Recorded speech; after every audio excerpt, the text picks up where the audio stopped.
What is up, guys? This is PiXie StarCraft bringing you a fantastic PvP on MLG Antigua Shipyard. Now, I say MLG, but no, this is not an MLG match. This is someone better than MLG. Of course, I'm not going to start picking favorites, but of course, this is from the Nebraska Esports Association StarCraft 2 Open. This is from the Season 1 of their tournament, and of course, this is a PvP between TheAustin and Vulcanix, two fantastic Protoss players who will really show you their stuff. Of course, these are amateurs. They are not the professional gamers, but that does not mean they are not as every inch as good as them.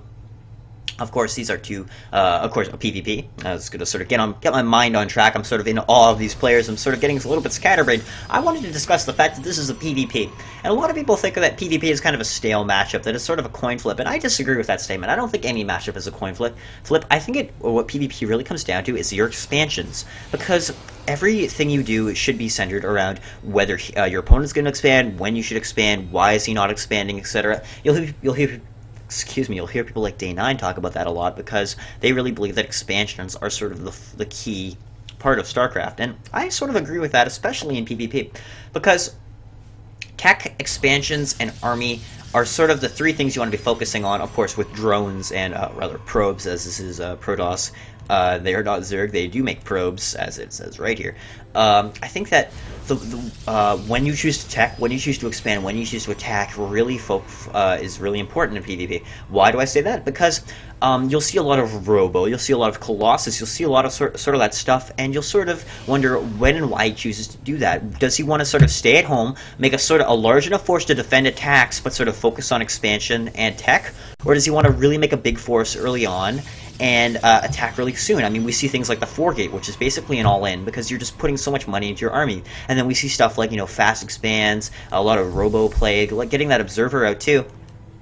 Just so crucial. I mean, the scouting is just so important, as to sort of get the gist of what your opponent's doing. I mean, these openings are literally going to be identical until the moment that someone chooses to either put more gateways down, maybe go for 3-gate, 4-gate, or are they going to get a robo and choose to sort of tech up to Colossus, try to get that expansions down, try to get all that tech they can get up to? We might even see some Dark Templar. I mean, that's the sort of stuff. There's so much tech that Protoss can do. It's just absolutely ridiculous, because there's just so many doors open. There's so many ways we can go. A lot of people say that Terran is sort of the race that has the most ways they can go. Of course, they have so many diverse builds, like the 1-1-1, where they basically get stuff out of their factory, out of their starborn, and out of their barracks. Or we could just see just vanilla play, just vanilla gateway play. A lot of sort of I'm trying to figure a way to phrase this right, because my mind is just processing so many reasons why I love PvP.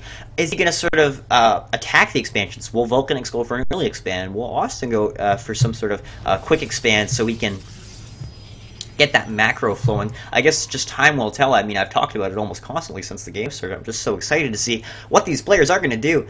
As this looks like the Stalker, not the probe. The Stalker is looking for probes that Vulcanix may have hidden in the base, of course, doing a fantastic job of that, as we do see the probe is coming around here, going to be heading home.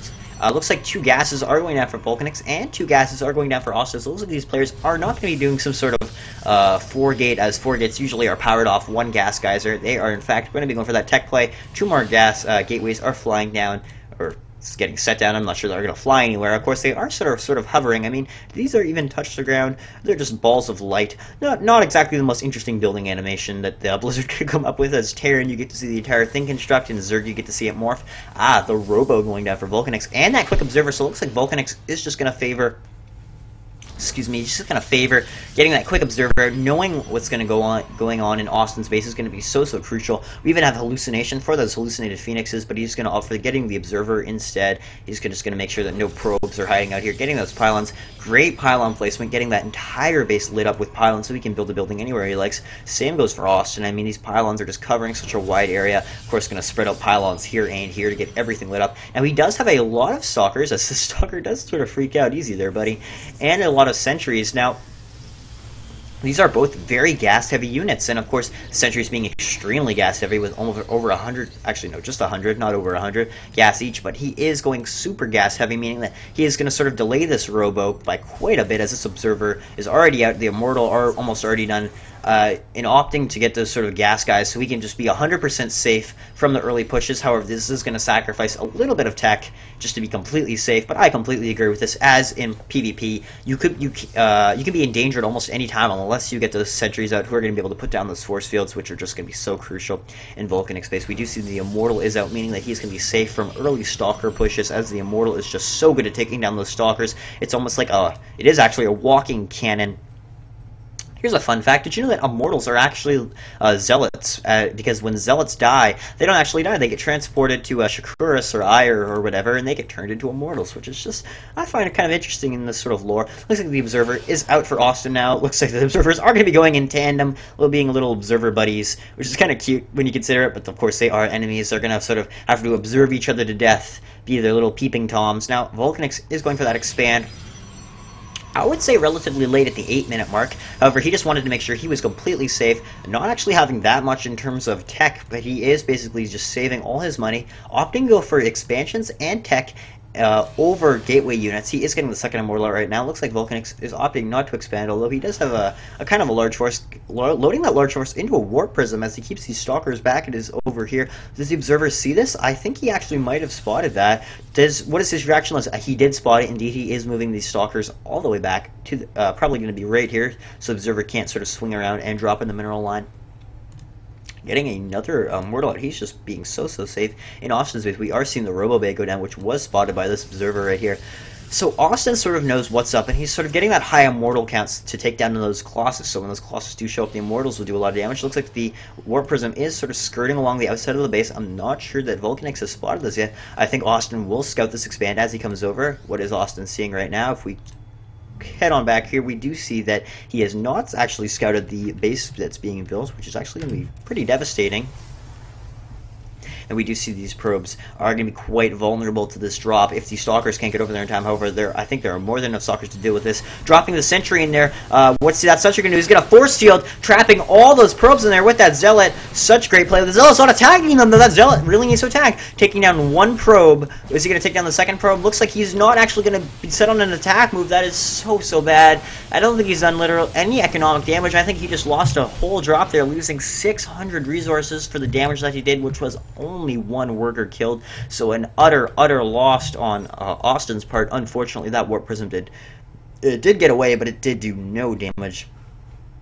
In Austin's base, we are seeing the Thermal Lance being researched at the same time. The Thermal Lance is being researched for Vulcanix, which meaning that they're both going for the Colossus play. However, Vulcanix is going to be doing it off 2 base, and Austin is only going to be able to do this off 1 base. And 1 base Colossus, man, that's sort of an all-in. There's not really much you can do. And of course, with this Observer in here seeing everything, he's going to be in a tight spot. I mean, this Colossus is going to pop out a little sooner for Austin, but unless he pushes as soon as Colossus finish, I don't think that he's gonna start falling behind, because he does not have this base. He's not going to be able to macro behind this, of course. In the units tab, we are only seeing around 40 probes for each. Not as many as you would sort of like to see at this stage in the game. But of course, they have had to focus on so many things. Of course, microing this Warp Prism drop. Going in for a second drop, actually. Excuse me, I'm so excited. Can barely contain myself, because I just absolutely love this sort of special tactic style of play that Austin is choosing to do. I think it's fantastic. Now that this Warp Prism has got this buff, I really think that we need to see this sort of play more. Now he has got this Observer out in his base, meaning that he will be able to spot the Observer from Vulcanix and sort of take care of that. Getting the Double Forge and the Twilight Council is out, meaning that he's going to be able to get a lot of upgrades.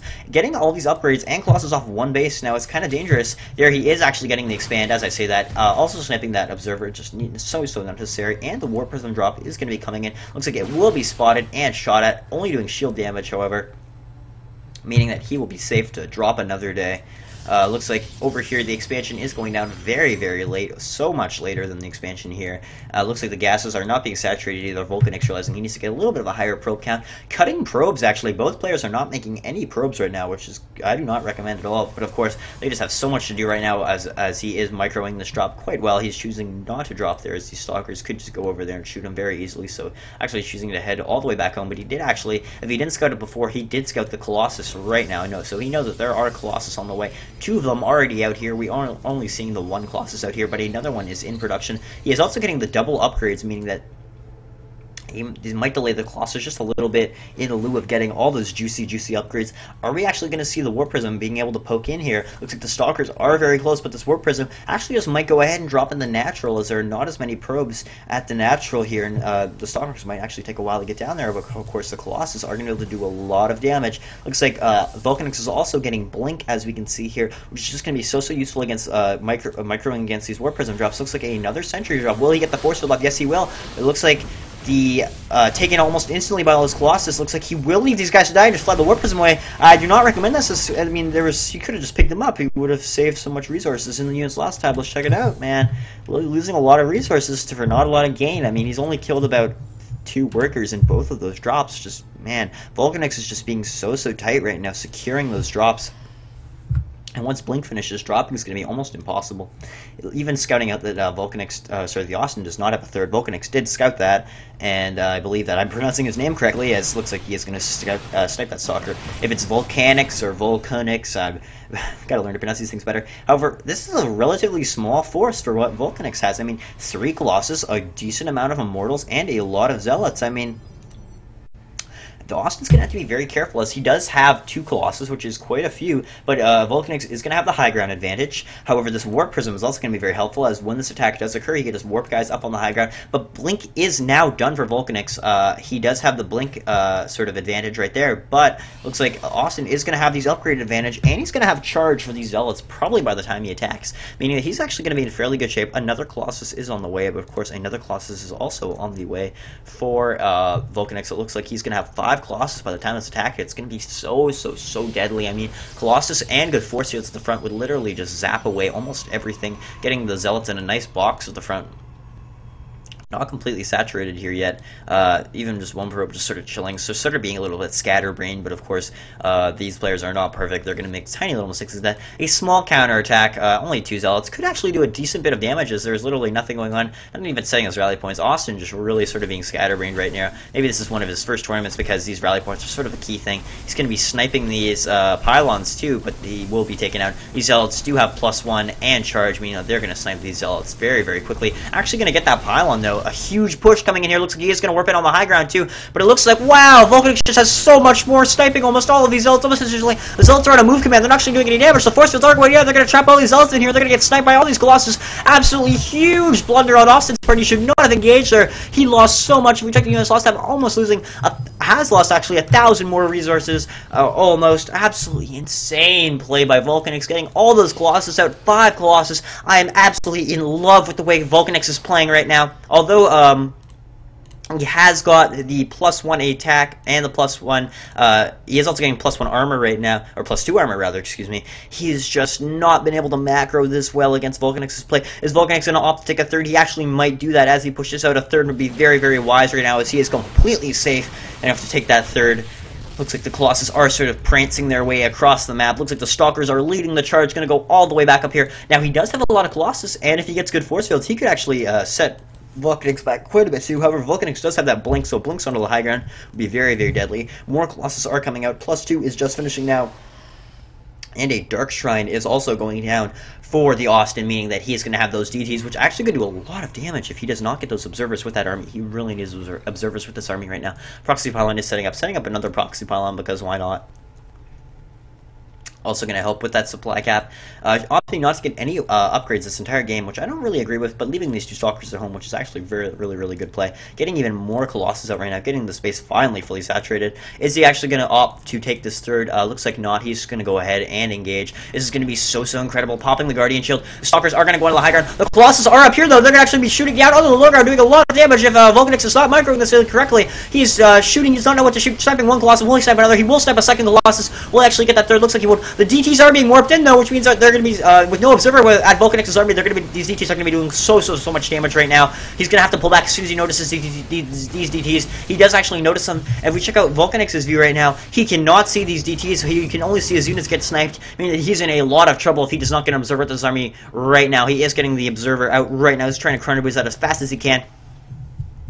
And Vulcanix just getting those upgrades, just trying to macro up an army. He only has this one Colossus, though. If we check the units tab, this is really the only unit that he has besides these 4 DTs, meaning that these DTs do not do critical damage right now. Vulcanix will still just be able to macro up and crush this. The Observer is out, meaning that these DTs are going to have to get out of there, spreading out his DTs. This one Colossus, what are you doing there, buddy? Were you all the way out here almost getting sniped, but managing to save that Colossus, too? Looks like his rally points were just not set to his units. Spreading these DTs out is actually so smart so they don't get all sniped in the same little vein, or same little area. I don't know why I use the word vein there. It's kind of a weird word placement. Now the forge is finally going down for the cannons, for the upgrades. This is something that Vulcanix really needs right now. Actually, not Colossus here is going to be sniping this pylon, but it looks like these probes are going to be caught out of position. Vulcanix actually opting to move back. Not going to be able to snipe as many probes, but the second proxy pylon is actually coming in handy. I was wondering why I put it down there earlier, but it's actually going to be so handy. He's going to snipe so many probes right now. Oh my goodness. Checking out the units tab, sniping almost 15 probes just in that one little area. Oh man, only has a couple Archons, and there's the GG from Austin. I thought that our Austin would have a little bit more to fight that off with, but unfortunately Austin did not. Fantastic play from Vulcanix, fantastic play from Austin. These two players are just fantastic, and you know what else is fantastic? These sorts of tournaments, and you know what allows these sorts of tournaments? Our sponsors. So let's just give a quick shout out to QuickTech.net. These are the badass guys that allowed us to get this tournament running, get the computers for this tournament, and they're also sort of moving into the area where they're going to set up a let's just sort of get a little anecdote rolling for you guys. You want to play StarCraft 2. StarCraft 2 is an amazing game.